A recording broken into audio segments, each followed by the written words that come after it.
O Mundo de Sofia, Parte 7. Capítulo A Renascença. Ó criatura divina vestida em trajes humanos.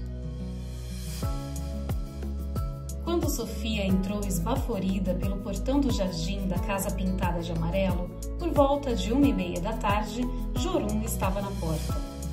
"Faz mais de 10 horas que você saiu", gritou Jorum. Sofia balançou a cabeça. "Eu saí faz mais de 10.000 anos." "Mas onde você esteve?" "Eu tive um encontro com um monge medieval. Que sujeito engraçado." "Você está louca? Sua mãe ligou faz meia hora." "E o que você disse?" "Disse que você tinha ido na banca de revistas." "E o que ela falou?" "Que é para você ligar de volta.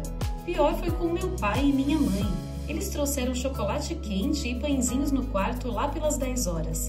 E aí a sua cama estava vazia." "E o que você falou?" "Fiquei apavorada. Aí falei que você tinha ido para casa porque nós duas tínhamos brigado." "Então vamos já fazer as pazes. E seus pais não vão poder conversar com a minha mãe durante alguns dias. Será que você consegue impedi-los?" Jorum deu de ombros. Nesse instante, o seu pai apareceu no jardim puxando um carrinho.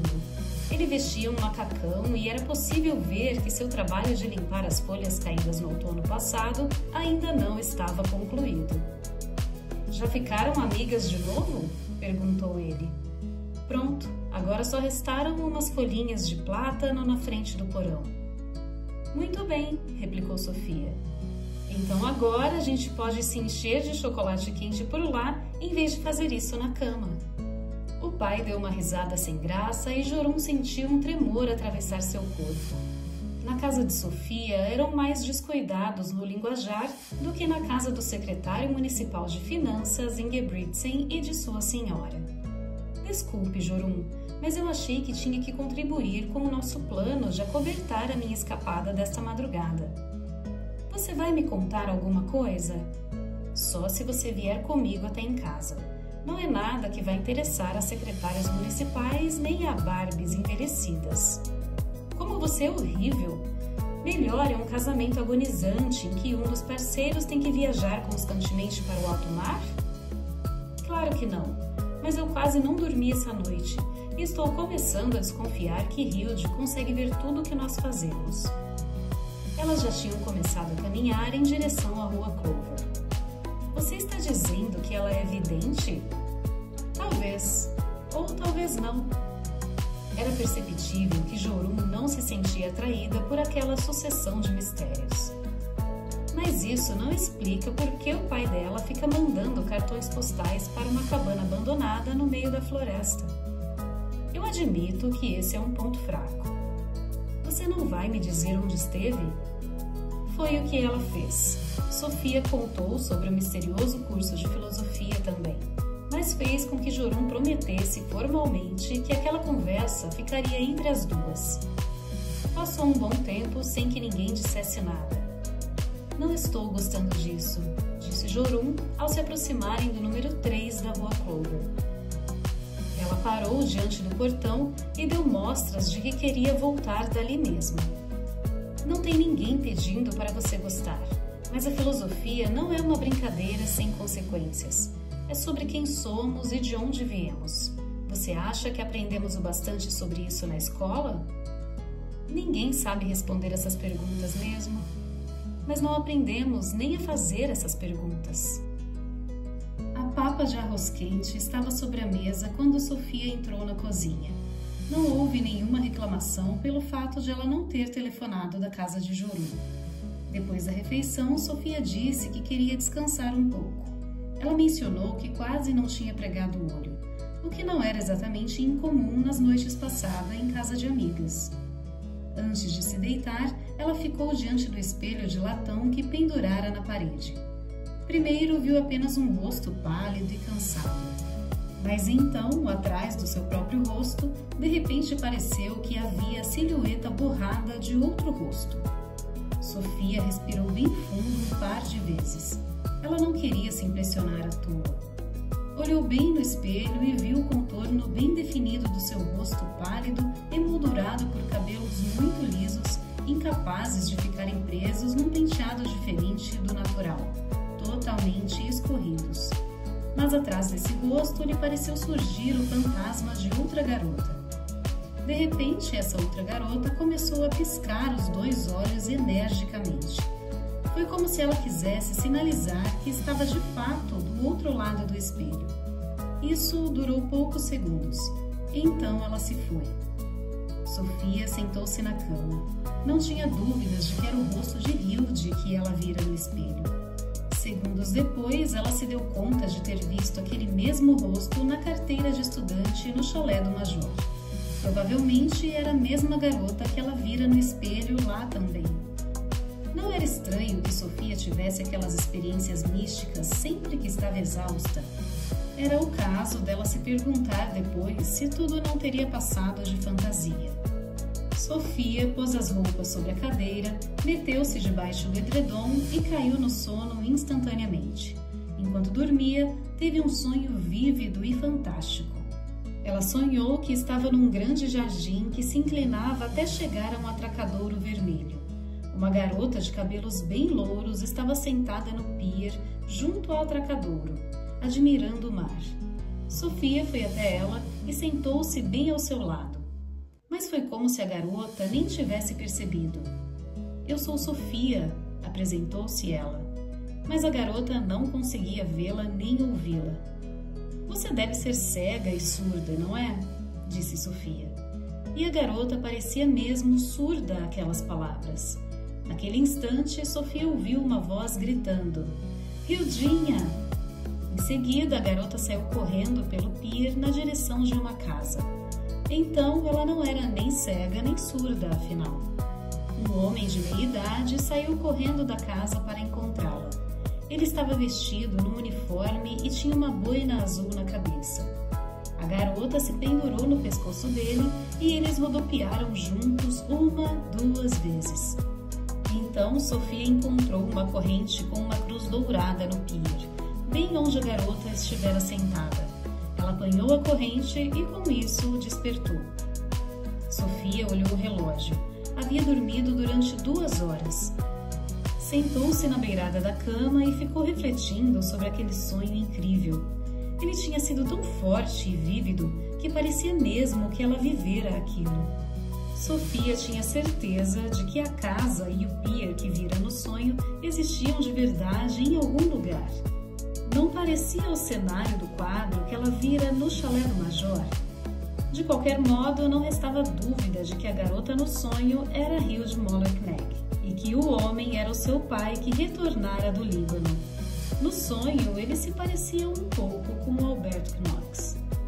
Quando Sofia se levantou e começou a arrumar a cama, descobriu debaixo do travesseiro uma corrente de ouro com uma cruz. No verso da cruz haviam 3 letras gravadas: HMK. Não era a primeira vez que Sofia encontrava um objeto de valor num sonho, mas era sem dúvida a primeira vez que esse objeto se materializava.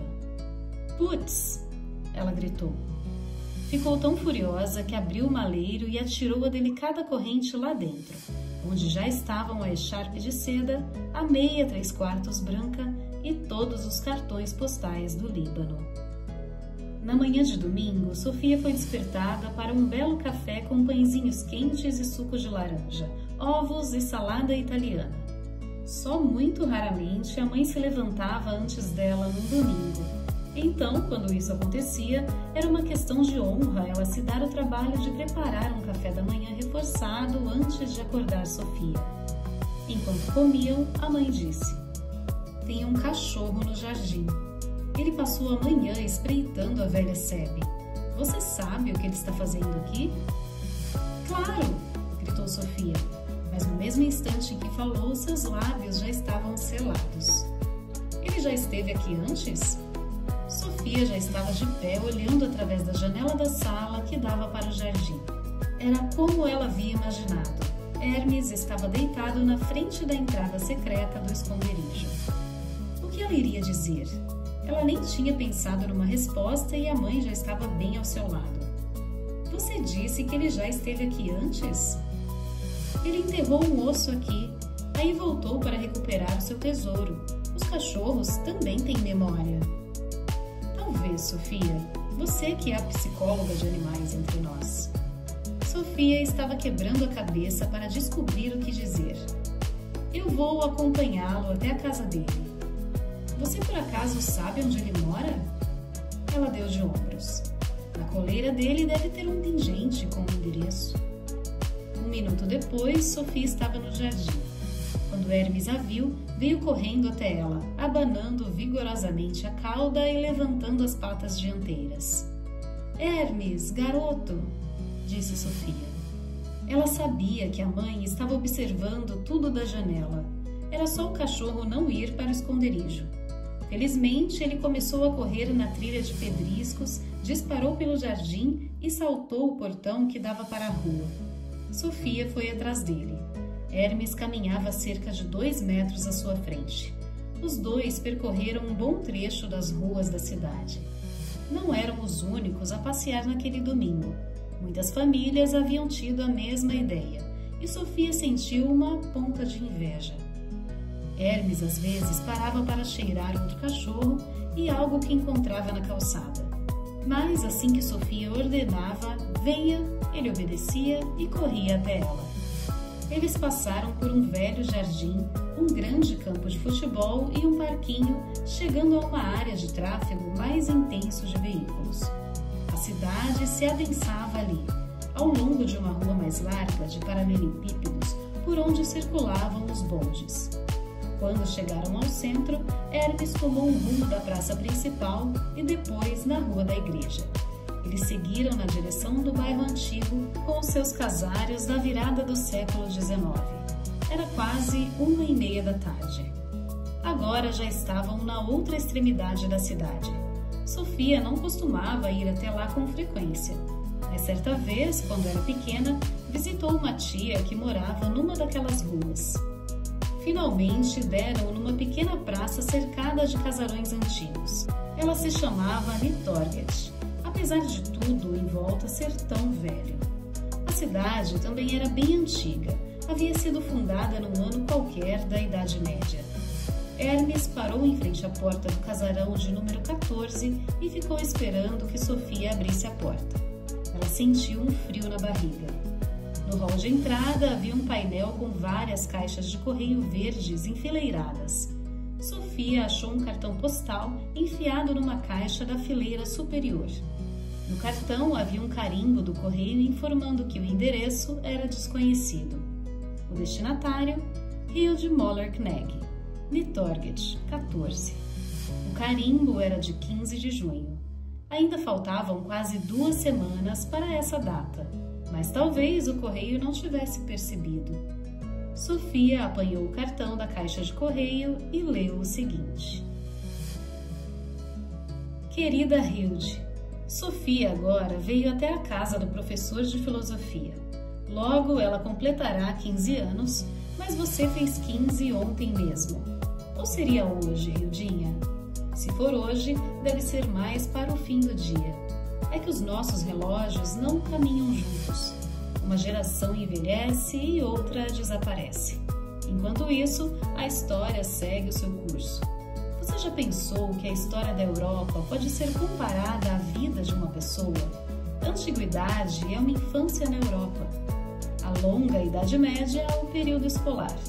Mas aí vem a Renascença, que é quando termina o longo período escolar e a jovem Europa, impaciente e impetuosa, quer se lançar na vida.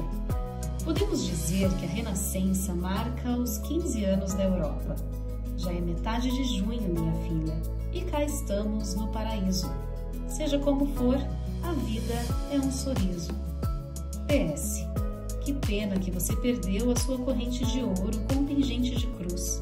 Agora você tem que aprender a cuidar melhor das suas coisas. Um beijo do papai, que vai chegar logo. Hermes já tinha começado a subir as escadas. Sofia pegou o cartão e foi atrás dele.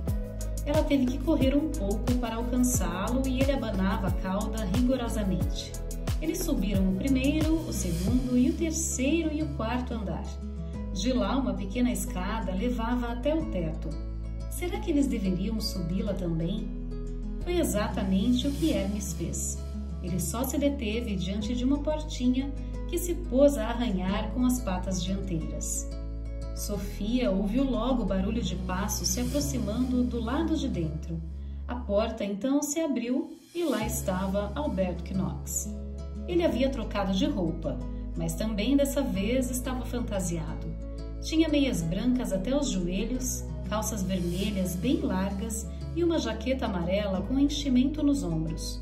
Sofia o achou bem parecido com um coringa de baralho. Se ela não estivesse muito enganada, aquele era um traje típico da Renascença. "Seu palhaço", disse ela ao mesmo tempo em que o empurrou para o lado e entrou no apartamento. Ela havia descontado no pobre professor de filosofia a mistura de medo e ansiedade que estava sentindo. Além disso, estava irritadíssima com o cartão que acabara de encontrar no hall de entrada. "Não precisa ficar tão irritada, minha filha", disse Alberto, fechando a porta. "Aqui está a correspondência", disse Sofia, abanando o cartão como se Alberto fosse o responsável por ele.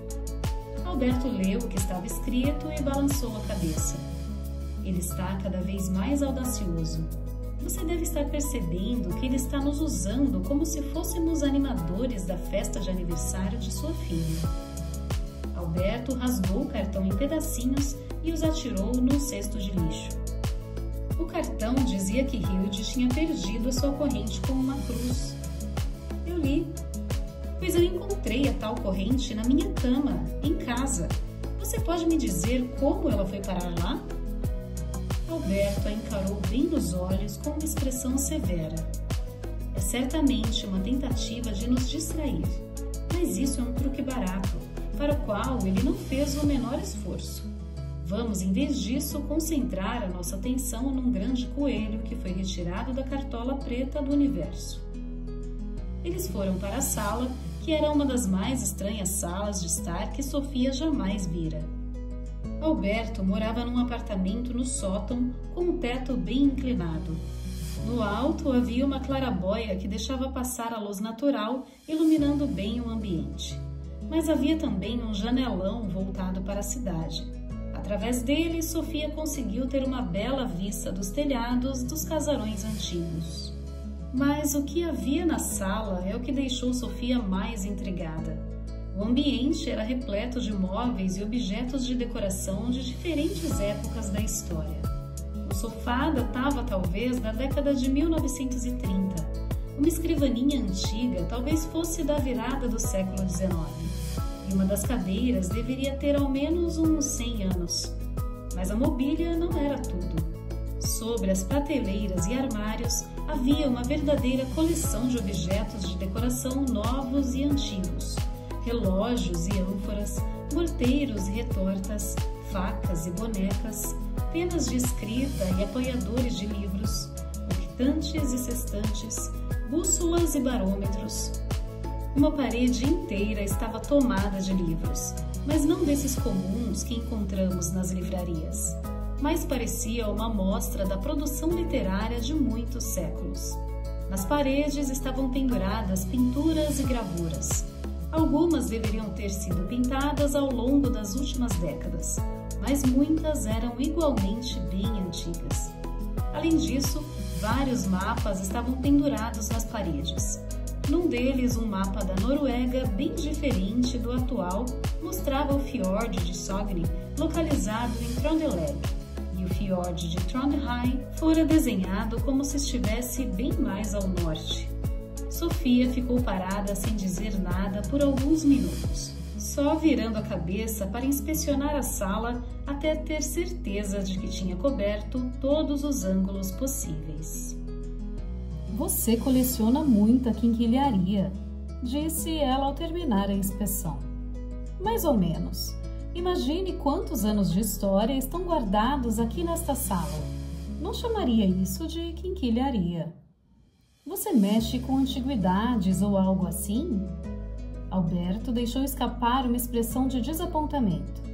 Nem todas as pessoas se deixam levar pela correnteza da história, Sofia.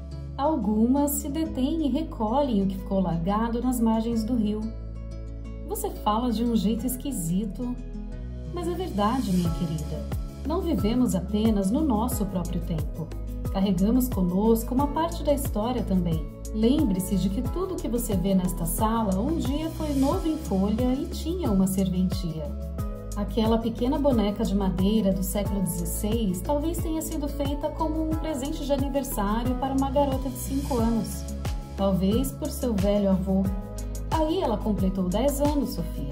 E depois cresceu e se casou. Talvez ela mesma tenha tido uma filha para quem deixou a boneca como herança. Depois ela envelheceu e um dia partiu. Ela viveu uma vida bem longa, mas depois deixou de existir e jamais voltará a este mundo.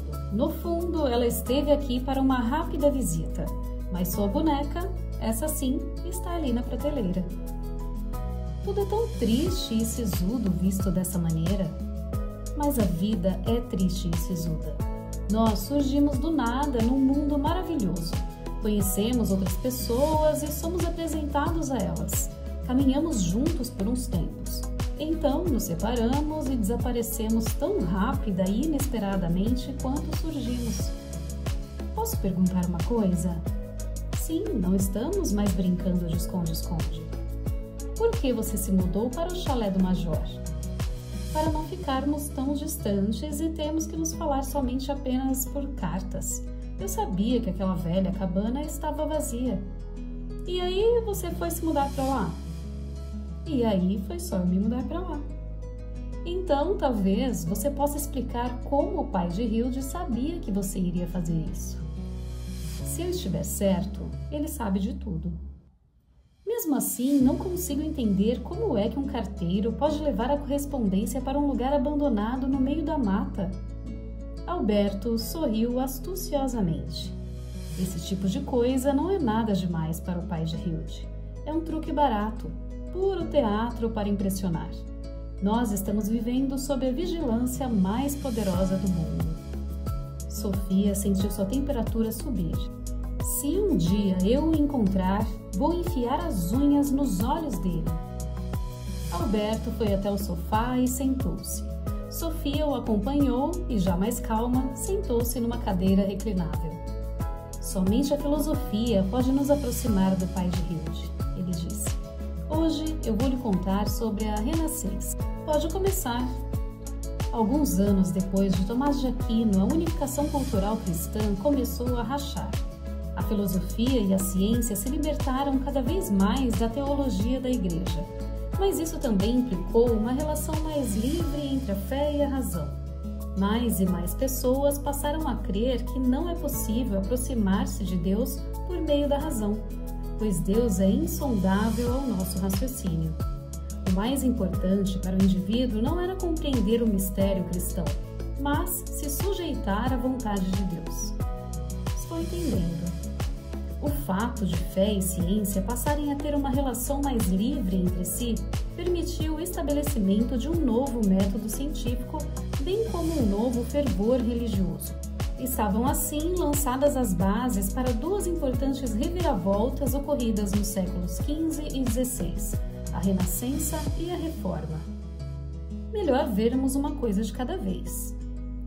Com Renascença, nos referimos ao impressionante florescimento cultural ocorrido no século XIV, que começou no norte da Itália, mas depois se espalhou rapidamente para o norte da Europa, no decorrer dos séculos XV e XVI. Você não disse que Renascença quer dizer renascimento? Sim, e o que iria nascer de novo eram a cultura e a arte nos tempos antigos. Nós nos referimos a um humanismo renascentista, pois o homem volta a ser o ponto de partida. Isso depois de uma longa Idade Média que enxergava todos os aspectos da vida a partir da luz divina. A palavra de ordem passou a ser beber nas fontes, e isso queria dizer primeiramente o humanismo na Antiguidade Clássica. Desenterrar esculturas e manuscritos daquela época passou a ser quase um esporte popular. Da mesma forma, falar grego virou moda. E isso nos abriu a possibilidade de renovar nosso conhecimento sobre a cultura grega.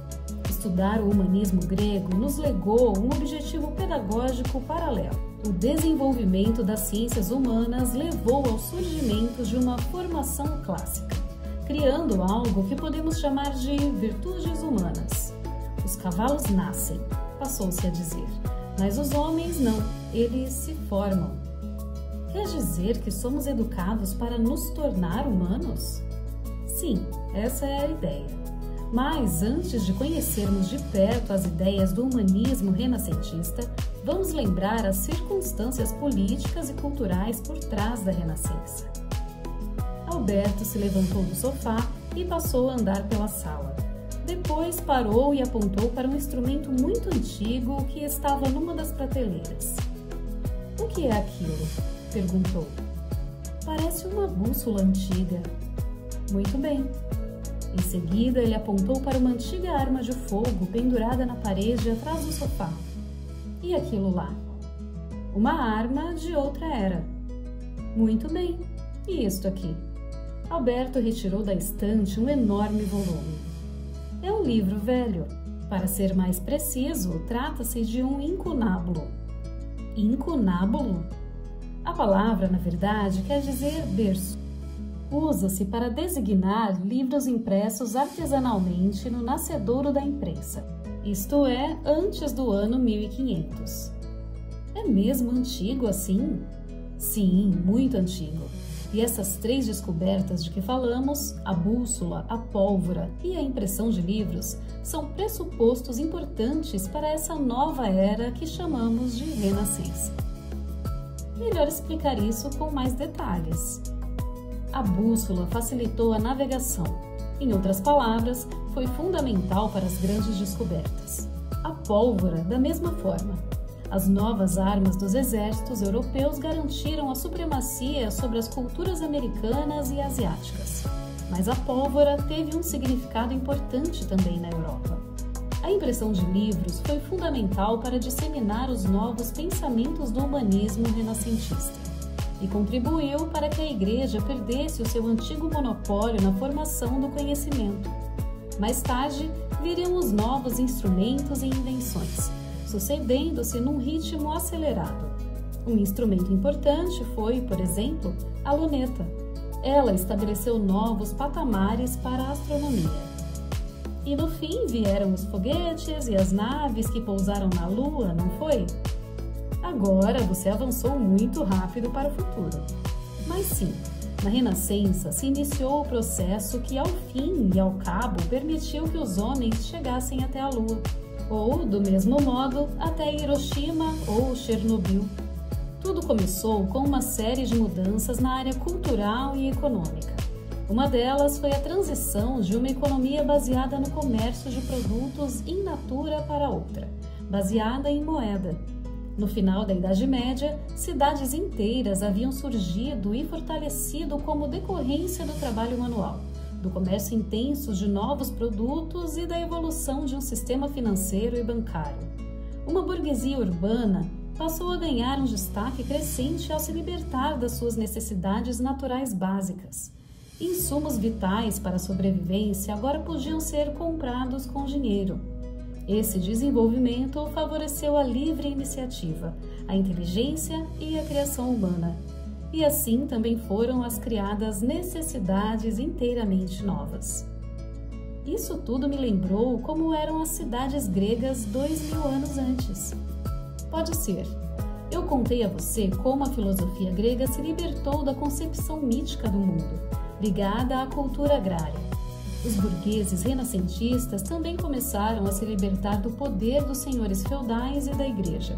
Isso aconteceu ao mesmo tempo que a cultura grega estava sendo redescoberta por conta de um contato mais próximo com os árabes na Espanha e com a cultura bizantina do Oriente. Os 3 rios da antiguidade se juntando para formar uma correnteza bem maior. Você é uma aluna notável.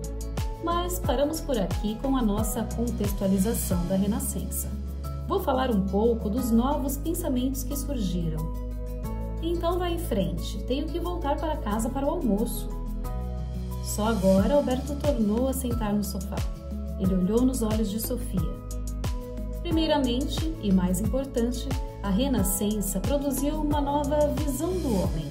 O humanismo renascentista demonstrava uma renovada crença do indivíduo e dos valores humanos, algo que contrastava bastante com a visão unilateral da Idade Média, que reforçava a natureza pecadora do homem.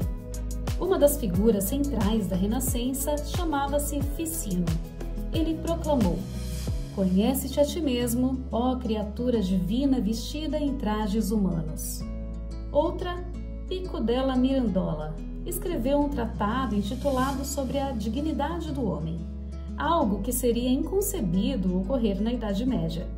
Durante todo esse período, o ponto central da referência era Deus. Os humanistas renascentistas trouxeram essa referência de volta para o homem. Mas isso os filósofos gregos também já tinham feito. É por isso que falamos de um renascimento do humanismo na Antiguidade. Mas num nível mais forte que durante a Antiguidade, o humanismo renascentista era marcado pelo individualismo. Não somos apenas homens, somos indivíduos únicos. Esse pensamento levava a um verdadeiro culto irrestrito à genialidade. O ideal passou a ser aquilo que chamamos de homem renascentista. Alguém que atua em todos os aspectos da vida, da arte e da ciência. Esse novo homem também demonstrava interesse na anatomia do corpo humano.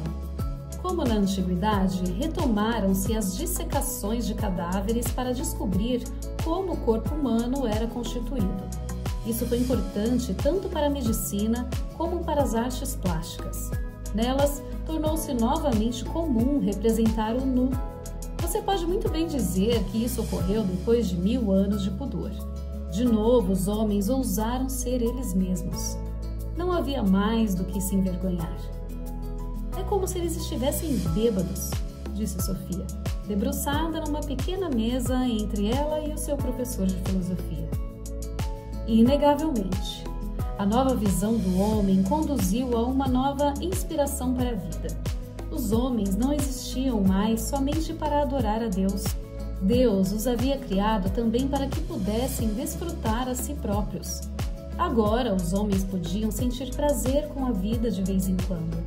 E agora que podiam se manifestar livremente, abria-se um leque de possibilidades infinitas. O objetivo era ultrapassar todas as fronteiras, algo também novo em relação ao humanismo da antiguidade. Os humanistas de então diziam que o homem deveria ser comedido, preservando a sabedoria, a temperança e o pudor. Mas os humanistas da Renascença perderam o pudor? Eles não eram lá muito comedidos. Era como se tivessem acabado de despertar para um novo mundo. Tinham adquirido uma forte consciência da sua época. Foi então que criaram o termo Idade Média para designar as centenas de anos entre a Antiguidade e o seu próprio tempo. Todas as áreas experimentavam um desabrochar único. Arte e arquitetura, literatura e música, filosofia e ciência. Vou citar um exemplo concreto. Falamos da Roma Antiga, que ostentava os orgulhosos títulos de Cidade das Cidades e Umbigo do Mundo. Essa cidade ruiu ao longo da Idade Média e no ano de 1417, seu 1 milhão de habitantes de outrora fora reduzido a apenas 17.000.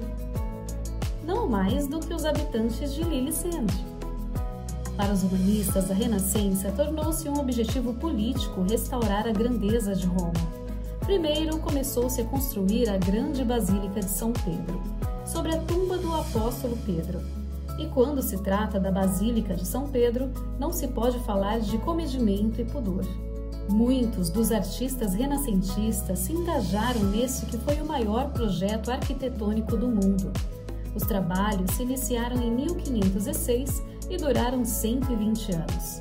E ainda se passaram mais 50 anos até que a Praça de São Pedro, diante da Basílica, fosse totalmente concluída. Deve ter ficado uma igreja bem grande.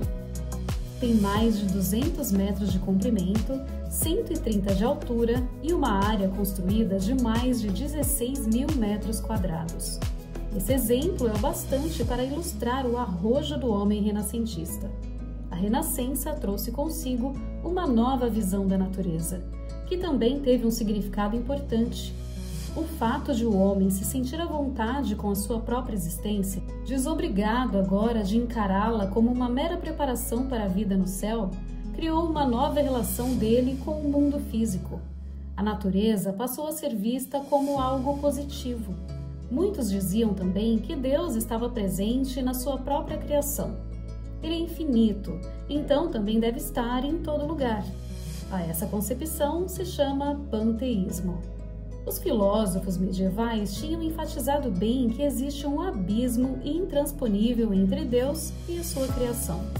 Agora se afirmava que a natureza é divina. Sim, que ela é o resultado do parto de Deus. Esses novos pensamentos não eram sempre vistos com bons olhos pela Igreja. Um desdobramento dramático disso foi o que ocorreu com Giordano Bruno. Ele afirmava não apenas que Deus estava presente na natureza, mas também que o universo era infinito, e por isso recebeu uma punição severa. O que aconteceu? Ele foi queimado no mercado de flores em Roma no ano de 1600. Que horrível e estúpido! E é isso que você chama de humanismo? Não, isso não. Bruno é que era um humanista, não os seus carrascos. Mas na Renascença também floresceu o que chamamos de anti-humanismo. Com isso me refiro aos poderes autoritários da Igreja e do Estado. Durante a Renascença, houve uma série de processos contra bruxas e adivinhos, mágicos e supersticiosos, sangrentas guerras religiosas e, não menos importante, a brutal conquista da América. Mas o humanismo sempre teve uma origem obscura. Nenhuma época é apenas boa ou má. O bem e o mal têm sido um caminho de duas vias ao longo de toda a história humana, e frequentemente estão intrincados. Isso vale, aliás, para o próximo conceito que vamos estudar. A Renascença também permitiu o surgimento de um novo método científico, e vamos falar sobre ele agora. Foi aí que os homens construíram as primeiras fábricas? Não imediatamente, mas isso foi uma consequência de todo o desenvolvimento tecnológico que surgiu após a Renascença e da adoção de um novo método científico. Com isso, me refiro à nova postura em relação ao que a ciência representa. Os frutos tecnológicos disso tudo brotariam tempos depois. Como era esse novo método? Primeiramente, ele dependia de uma investigação da natureza utilizando-se dos próprios sentidos. Já no século XIV, muitas pessoas alertavam contra uma fé cega nas velhas autoridades, isto é, tantos os eruditos cristãos como a filosofia da natureza de Aristóteles. Além disso, se combatia a ideia de que um problema poderia ser resolvido através de pura reflexão. Uma crença exagerada na importância da razão imperou durante toda a Idade Média. Agora se dizia que toda a investigação da natureza deveria ser feita com base na observação, na experiência prévia e na experimentação. A isso chamamos de método empírico. E isso não significa nada mais que construir o conhecimento sobre as coisas por meio da própria experiência, sem recorrer a pergaminhos empoeirados ou a ideias fantasiosas. Os tempos antigos eram governados por uma sabedoria empírica. Ninguém menos que Aristóteles coletou importantes observações sobre a natureza deste período. Mas experimentos sistemáticos eram algo completamente novo. Mas eles não dispunham de instrumentos sofisticados como hoje, não é mesmo? Claro que não dispunham de calculadoras nem de balanças eletrônicas, mas tinham a matemática e tinham balanças. E se tornou crucial expressar as observações científicas numa linguagem matemática precisa. Mede o que é mensurável e torna mensurável o que não é, disse Galileu Galilei, um dos cientistas mais importantes do século XVII. Ele disse que o livro da natureza é escrito em linguagem matemática. E com todos esses experimentos e medições, abriu-se um caminho para novas descobertas? A primeira fase foi o surgimento de um novo método científico. Ele permitiu a revolução tecnológica que rompeu as fronteiras para todas as descobertas que vieram desde então. Você pode afirmar também que os homens começaram a se libertar das limitações impostas pela natureza. A natureza não era mais simplesmente o meio a que pertenciam os homens. Era algo que nós podíamos usar e aproveitar. Conhecimento é poder, disse o filósofo inglês Francis Bacon. Para enfatizar que o conhecimento tinha uma importância prática e era realmente algo novo, os homens começaram a interferir a sério na natureza e a querer dominá-la. Mas isso não teve apenas um lado positivo? Não. Foi por isso que me referi a uma via de duas mãos em tudo que o homem fez. As descobertas tecnológicas que começaram na Renascença conduziram aos teares e ao desemprego, aos remédios e às novas doenças, à melhoria das técnicas agrícolas e à devastação da natureza, aos eletrodomésticos que facilitam a nossa vida, como máquinas de lavar e geladeiras, bem como a poluição e a produção em massa de lixo. Por conta das enormes ameaças atuais ao meio ambiente, muitas pessoas passaram a responsabilizar as descobertas tecnológicas por colocar em risco a própria sobrevivência da natureza. Segundo elas, os homens puseram em marcha um processo que não temos mais condições de controlar. Espíritos mais otimistas, no entanto, dizem que ainda estamos vivendo nossa infância tecnológica. A civilização tecnológica estaria enfrentando suas doenças de infância, mas no decorrer do processo, os homens vão dominar a natureza sem, ao mesmo tempo, colocá-la em risco. Qual é a sua opinião sobre isso?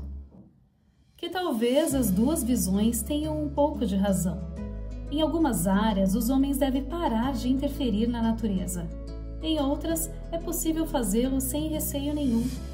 A única coisa certa é que não é possível tomarmos um caminho de volta à Idade Média. Desde a Renascença, os homens não são mais apenas uma parte da criação divina. Nós começamos a interferir na natureza e conformá-la à nossa própria imagem. E isso diz algo sobre como somos criaturas intrigantes. Nós já estivemos na Lua. Na Idade Média, se diria que isso seria possível? Não. Disso você pode ter certeza. E isso nos leva à nova visão de mundo vigente da Renascença. Durante toda a Idade Média, os homens caminharam sobre o céu, observando o Sol, a Lua, as estrelas e os planetas. Mas ninguém tinha dúvida de que a Terra era o centro do universo. Nenhuma dessas observações havia lançado alguma sombra de dúvida sobre a visão vigente da época, de que a Terra estaria imóvel e os corpos celestes se movimentariam ao redor dela. É o que denominamos visão geocêntrica do universo, que leva em conta a Terra como centro de todas as coisas. A concepção cristã de que Deus reinava sobre todos os corpos celestes também ratificava esta visão. Quem dera fosse tão simples. Mas, em 1543, surgiu um pequeno livro intitulado Das Revoluções das Esferas Celestes, escrito pelo astrônomo polonês Nicolau Copérnico, que morreu no mesmo dia em que o livro foi impresso. Copérnico sustentava que não era o Sol que orbitava a Terra, mas o contrário. Ele dizia que era possível chegar a essa conclusão somente através das observações dos corpos celestes que já haviam sido realizadas. Os homens acreditavam que a Terra girava em torno do Sol só porque ela girava em torno do seu próprio eixo, dizia ele. Observar os corpos celestes teria sido muito mais fácil caso o homem compreendesse que tanto a Terra como os demais planetas se moviam em órbitas circulares ao redor do Sol, no que chamamos de visão heliocêntrica, ou seja, de que tudo gira em torno do Sol. E era essa a visão correta? Não inteiramente. Seu argumento principal de que a Terra gira em torno do Sol está correto, é claro, mas ele dizia também que o Sol era o centro do universo. Hoje sabemos que o Sol é apenas uma das incontáveis estrelas e que todas as estrelas visíveis a olho nu integram apenas uma galáxia entre os muitos milhões de galáxias que existem. Copérnico acreditava, além disso, que a Terra e os demais planetas faziam movimentos circulares em torno do Sol. E isso não está correto? Não. Copérnico não tinha como demonstrar os movimentos circulares, exceto por se embasar na antiga concepção de que os corpos celestes eram completamente esféricos e faziam movimentos circulares perfeitos simplesmente porque eram celestiais. Desde o tempo de Platão, consideravam-se esferas e círculos as mais perfeitas figuras geométricas. Mas no início do século XVII, o astrônomo alemão Johannes Kepler descortinou os resultados de observações abrangentes que mostraram que os planetas se movem em trajetórias elípticas ou ovaladas, tendo o Sol como única referência. Além disso, ele comprovou que a velocidade do movimento dos planetas é maior quanto mais próximos eles estiverem do Sol. Em seguida, ele comprovou que um planeta se move mais lentamente quanto mais distante sua órbita estiver do Sol. Somente depois de Kepler, podemos compreender que a Terra é um planeta como os demais. Ele enfatizou também que as mesmas leis físicas valem para todo lugar, em todo o universo. Como ele podia ter certeza disso? Porque ele tinha investigado o movimento dos planetas usando os próprios sentidos, em vez de se fiar cegamente em ensinamentos que datavam da antiguidade. Mais ou menos na mesma época de Kepler, viveu um famoso cientista italiano, Galileu Galilei. Ele também se valeu da luneta para observar os corpos celestes. Nas suas observações, ele dizia que, assim como a Terra, a Lua tinha montanhas. Galileu descobriu ainda que o planeta Júpiter possuía 4 luas. A Terra não estava sozinha ao ter um satélite natural. O mais importante mesmo foi que Galileu primeiro formulou o chamado princípio da inércia. E o que ele diz? Galileu enunciou assim: a velocidade adquirida por um corpo se manterá a mesma enquanto causas externas à sua aceleração ou retardação se mantiverem alheias a ele. Para mim, tudo bem. Mas essa é uma observação notável. Desde a antiguidade, um dos mais importantes argumentos contrários à ideia de que a Terra girava em torno do próprio eixo era de que ela, eventualmente, iria se mover tão rápido que uma pedra que fosse arremessada bem para o alto iria cair a muitos e muitos metros de distância no local do arremesso. E por que não é assim? Se você estiver num vagão de trem em movimento e deixar cair uma maçã no chão, ela não vai cair atrás de você por isso. Ela cai em linha reta, por causa do princípio da inércia. A maçã mantém exatamente a mesma velocidade que tinha quando você deixou cair. Acho que estou entendendo. Agora, não havia trem no tempo de Galileu, mas se você estiver rolando uma esfera no chão e de repente soltá-la, ela vai continuar rolando, porque sua velocidade se mantém depois que você a largou. Mas no final ela para sozinha, se você tiver espaço suficiente para rolar bastante. Isso porque outras forças vão freando a sua velocidade. O primeiro freio vem do chão, especialmente se for um piso de madeira mal cuidado. Também a gravidade contribui para que a esfera, cedo ou tarde, interrompa o seu movimento. Espere um instante, quero lhe mostrar uma coisa. Alberto Knox se levantou e foi até a antiga escrivaninha. Ele abriu uma gaveta e dali retirou algo que pôs sobre a mesinha de apoio ao lado do sofá. Era uma espécie de pedaço de madeira em forma de cunha, com uma extremidade bem fina de um lado e uma bem grossa do lado oposto. Ao lado do triângulo, que cobria quase a mesa inteira, ele pôs uma bola de gude verde. Isso se chama plano inclinado, disse. O que você acha que vai acontecer se eu soltar essa bolinha aqui em cima, na extremidade mais grossa desse plano inclinado? Sofia respirou e respondeu: aposto 10 coroas que ela vai rolar até a mesa e depois cair no chão. Veremos. Alberto soltou a bola de gude, que fez exatamente o que Sofia dissera. Rolou até a mesa, continuou até a borda, quicou no chão fazendo um barulho e só foi parar junto à soleira da porta de entrada. Impressionante, disse Sofia. É mesmo, não é? Galileu fazia exatamente experimentos desse tipo, sabe? E ele era burro assim? Calma aí. Ele queria investigar tudo recorrendo aos próprios sentidos. E nós vimos apenas o começo. Me diga primeiro por que a bolinha rolou do plano inclinado para baixo. Ela começou a rolar porque é pesada. Muito bem. E o que é, na verdade, o peso, minha filha? Agora é você que está fazendo perguntas burras. Não são perguntas burras se você não consegue respondê-las. Por que a bolinha caiu no chão? Por causa da força da gravidade. Exatamente, ou por causa da atração gravitacional, como costumamos também dizer. O peso também tem a ver com a gravidade. Foi essa força que pôs a bola de gude em movimento. Alberto já havia apanhado a bola de gude do chão e estava novamente debruçado no plano inclinado, segurando-a numa das mãos. Agora vou tentar rolar a bolinha para que ela atravesse o plano inclinado de um lado a outro. Acompanhe de perto para ver como ela se comporta. Ele chegou mais perto, mirou bem e empurrou a bolinha a partir da lateral do plano inclinado. Sofia viu que ela foi logo arrastada e alterou sua trajetória para baixo, em direção à extremidade mais fina. O que aconteceu? Perguntou Alberto. Ela rolou meio torta porque isso aqui é uma espécie de ladeira. Agora eu vou passar um pouco de tinta na bolinha.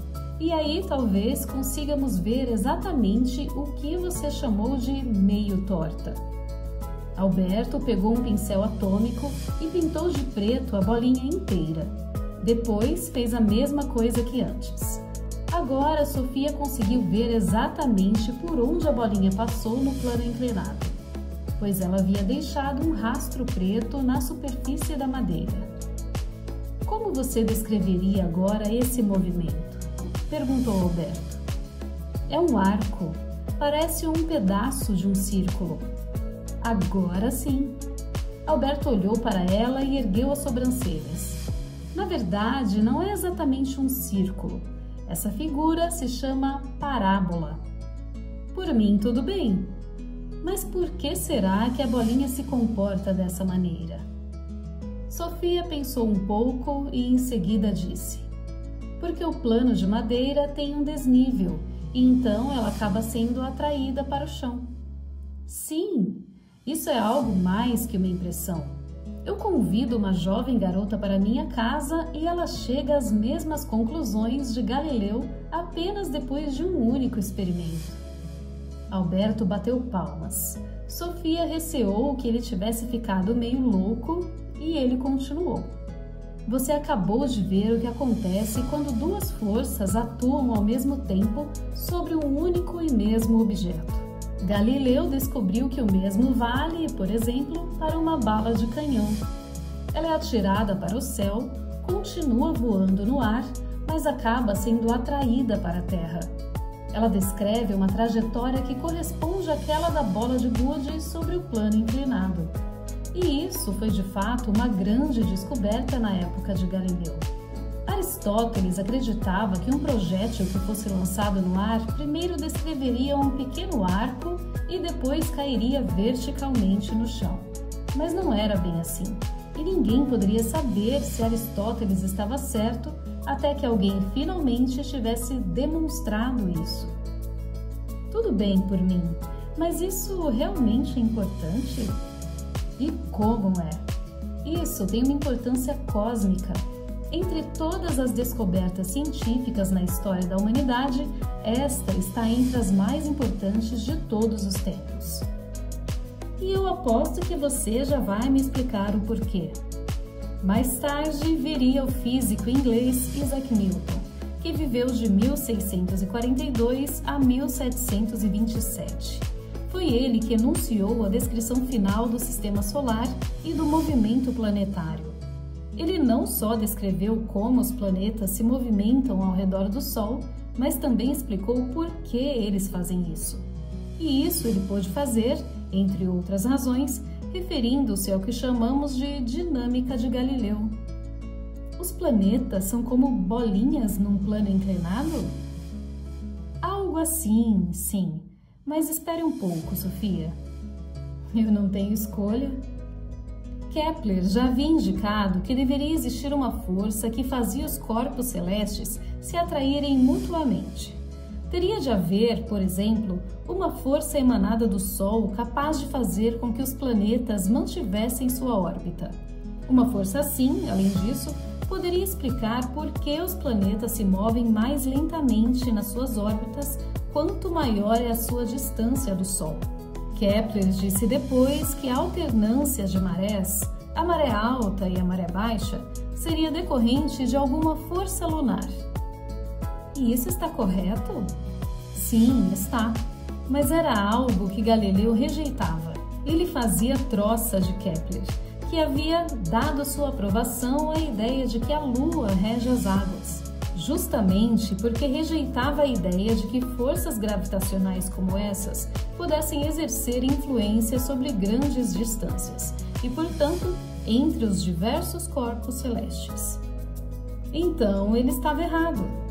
Sim, nesse ponto estava. E é muito estranho, porque ele estudara muito a gravidade terrestre e a queda dos corpos. Além disso, tinha provado como forças diferentes podem controlar os movimentos de determinado corpo. Mas você não mencionou algo sobre Newton? Sim, aí veio Newton. Ele formulou aquilo que chamamos de Lei da Gravitação Universal. Essa lei diz que qualquer objeto exerce atração sobre outro objeto com uma força que é proporcional ao tamanho dos objetos e que diminui na proporção do aumento da distância que se separa. Acho que entendi. Por exemplo, 2 elefantes se atraem com mais força do que 2 camundongos. E 2 elefantes no mesmo jardim zoológico se atraem mais fortemente do que um elefante indiano na Índia e outro africano na África. Você entendeu, sim. E agora vem o mais importante. Newton dizia que essa atração, ou gravitação, é universal. Quer dizer, vale para qualquer lugar, mesmo no espaço entre corpos celestes. Conta-se que ele chegou a essa conclusão certa vez quando estava sentado debaixo de uma macieira. Ao ver uma maçã cair no chão, ficou especulando por que a Lua não era atraída para a Terra pela mesma força e, em vez disso, continuava a girar ao redor da Terra por toda a eternidade. Bem pensado, se bem que nem tanto. Por que não, Sofia? Se a Lua fosse atraída para a Terra pela mesma força que faz as maçãs caírem no chão, então a Lua acabaria despencando na Terra, em vez de ficar dando voltas pelo céu como um gato dá voltas num pires de leite quente. Agora estamos começando a nos aproximar das leis de Newton sobre os movimentos planetários. No que se refere a como a gravidade terrestre atrai a Lua, você está 50% certa. Logo, está também 50% errada, porque a Lua não cai na Terra, Sofia. É verdade que a atração terrestre exerce sobre ela uma enorme força. Imagine só as forças necessárias para fazer as águas subirem 1 metro durante a maré cheia. Não, isso eu nem consigo imaginar. Pense no plano inclinado de Galileu. O que aconteceu quando eu rolei a bolinha pelo lado do plano? São 2 forças diferentes que atuam sobre a Lua? Exatamente. Quando o sistema solar se formou, a Lua foi impulsionada para fora de sua trajetória, ou seja, para longe da Terra, por uma força violentíssima. Essa força continuará a atuar por toda a eternidade, porque a Lua se movimenta no vácuo espacial, onde não existe atrito. Mas ela também fica sendo atraída pela Terra por conta da gravidade terrestre. Precisamente. Essas duas forças são constantes e ambas atuam simultaneamente. Por isso, a Lua continua a orbitar a Terra. É realmente assim tão simples? Simples assim. E justamente essa simplicidade era o argumento de Newton. Ele achava que algumas poucas leis da física valiam em todos os lugares do universo. No que diz respeito ao movimento planetário, ele apenas aproveitou duas descobertas de Galileu. A primeira foi o princípio da inércia, que nas palavras de Newton foi descrito assim: todo corpo permanece em seu estado de repouso ou de movimento uniforme em uma linha reta, a menos que seja forçado a modificá-lo mediante a atuação de forças externas a ele. A segunda lei, Galileu havia demonstrado com a bola de gude sobre o plano inclinado. Quando duas forças atuam simultaneamente sobre um corpo, ele se movimentará numa trajetória elíptica. E foi assim que Newton conseguiu explicar por que todos os planetas ficam orbitando o Sol? Exatamente. Todos os planetas descrevem uma trajetória elíptica em torno do Sol como resultado de dois movimentos diferentes. Primeiro, o movimento linear, que adquiriram quando o Sistema Solar se formou, e segundo, um movimento na direção do Sol que decorre da atração gravitacional, ou gravidade. Bem engenhoso. Sem dúvida, Newton demonstrou que as mesmas leis que governam os corpos celestes valem para tudo no universo, tirando do nosso caminho antigas concepções medievais segundo as quais a Terra seria regida por leis diferentes das leis celestiais.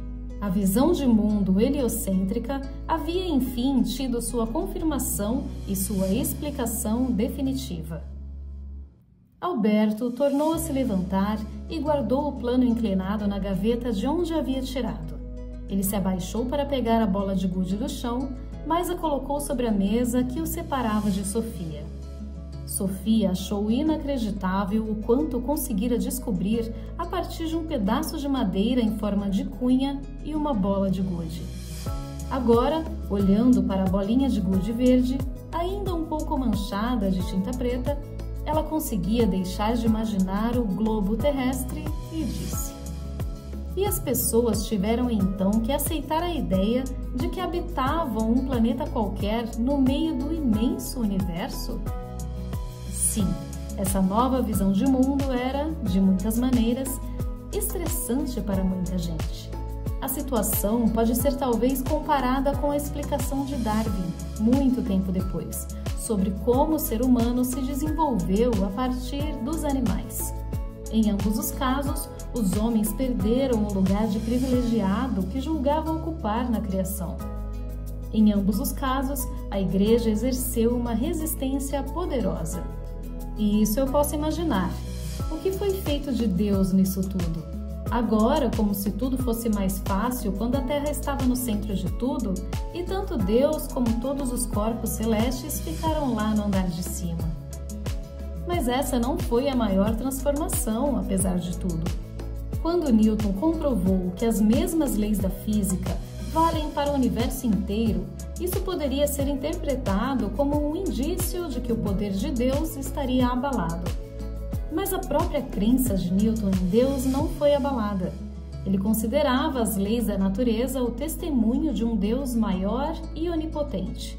Pior talvez tenha sido a visão que os homens passaram a ter de si mesmos. Como assim? Da Renascença em diante, as pessoas passaram a se comportar como se habitassem um planeta qualquer, inserido num universo infinito.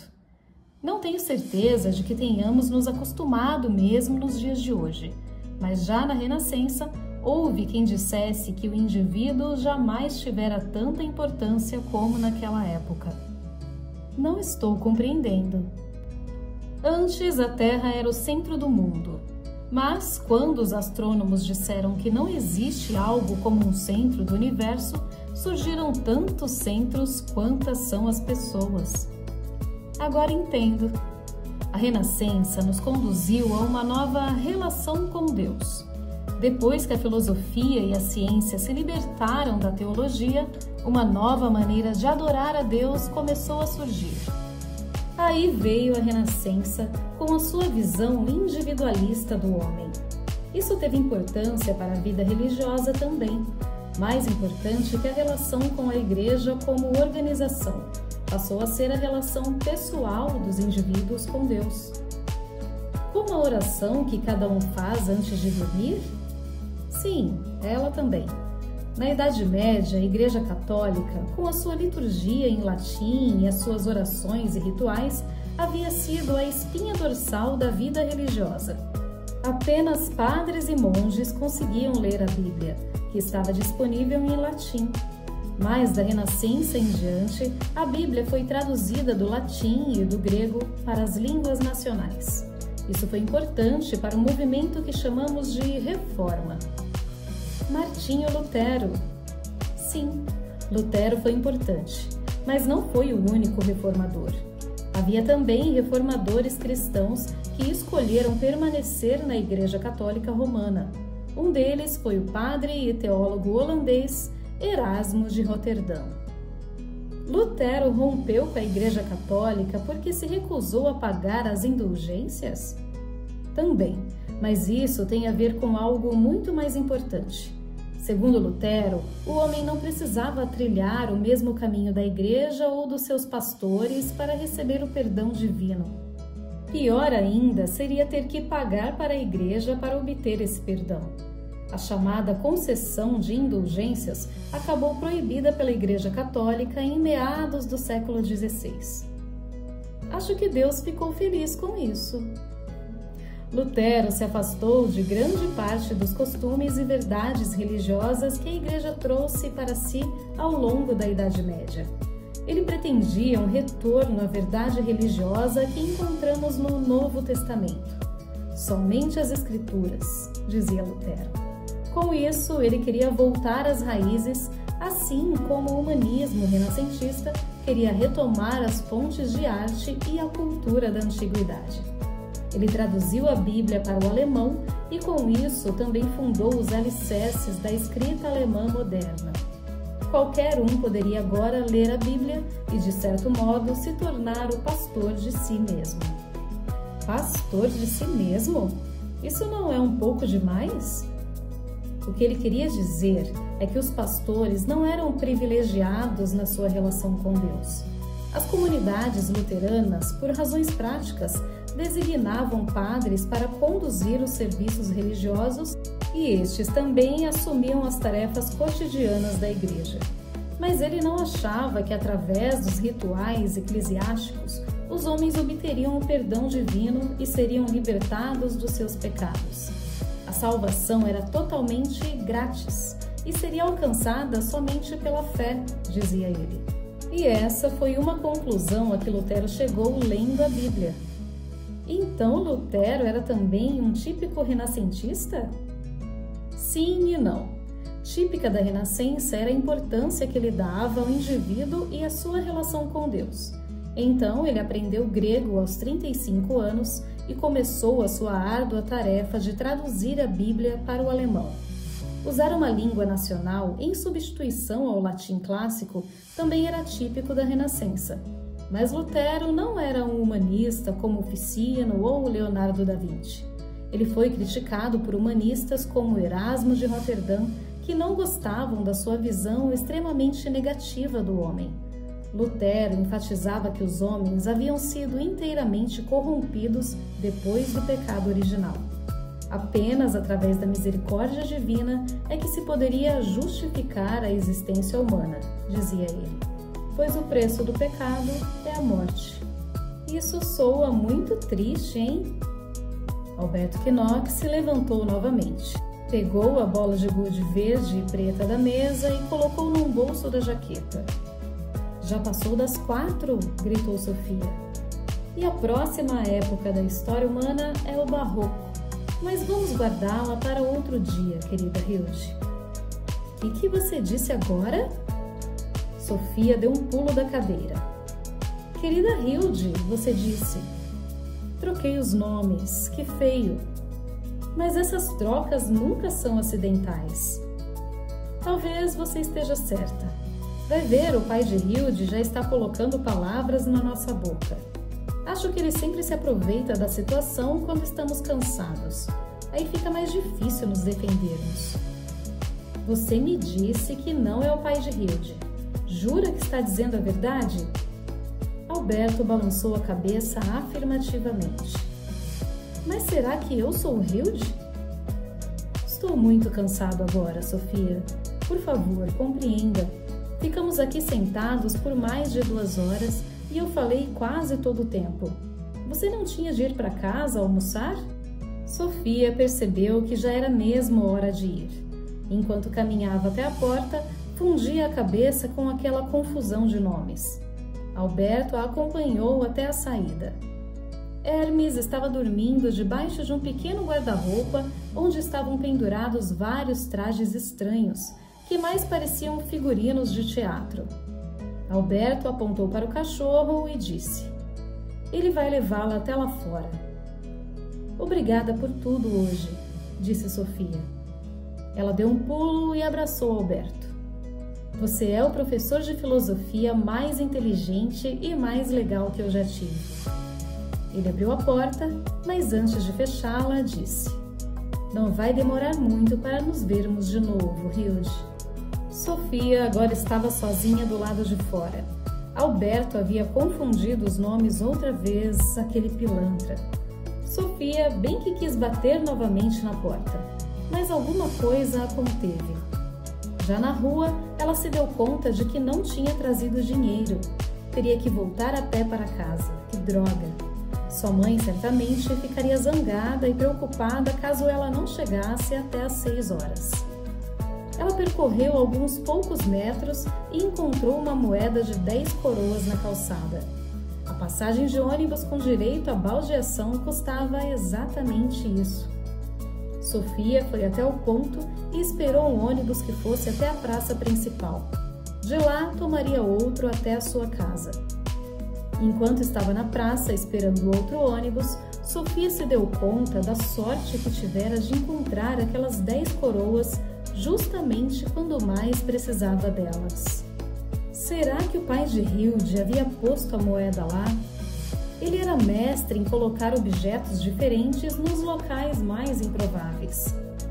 Mas como conseguia fazer isso se estava no Líbano? E por que Alberto havia trocado os nomes, e 2 vezes? Sofia sentiu um arrepio subir por sua espinha.